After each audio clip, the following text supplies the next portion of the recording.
Инструкция по постановке на учет нуждающихся в жилище.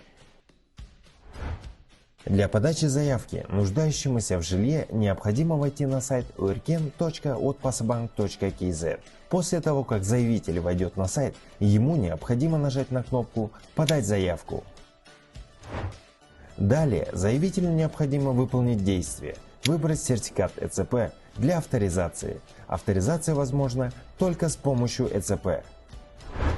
После авторизации заявителю необходимо выбрать один из вариантов подачи – самостоятельная подача, либо подать заявление как законный представитель от имени ребенка или недееспособных лиц.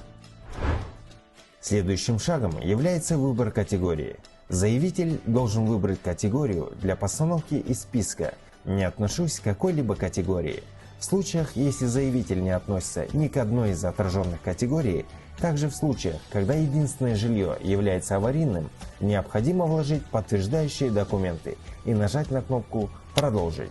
Далее заявителю необходимо подписать заявление о постановке на учет как нуждающийся в жилье и предоставить согласие на сбор и обработку персональных данных. Для этого необходимо поставить галочку «Я ознакомлен», «Ознакомлена» и нажать на «Подписать с ЭЦП».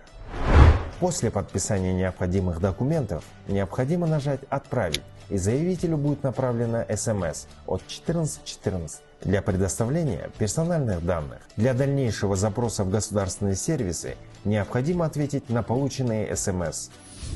Далее система направляет запросы в государственные базы данных. После получения соответствующих критериям ответов от государственных баз данных членам семьи заявителя необходимо подписать согласие на сбор и обработку персональных данных.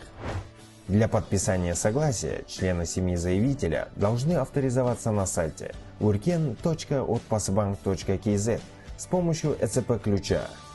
Далее они должны перейти в раздел «Заявление» и выбрать заявление основного заявителя.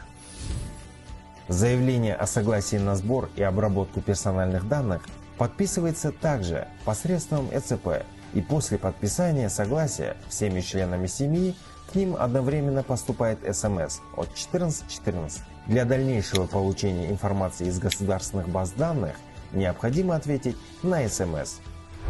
При этом основной заявитель может отслеживать актуальные статусы членов семьи. В случае получения соответствующих критериям для постановки ответов от государственных баз данных заявление будет направлено на рассмотрение. Заявитель может отслеживать статус в личном кабинете. После успешной постановки на учет в качестве нуждающегося в жилище заявитель увидит в личном кабинете информацию о категории, подкатегории и дате постановки на учет.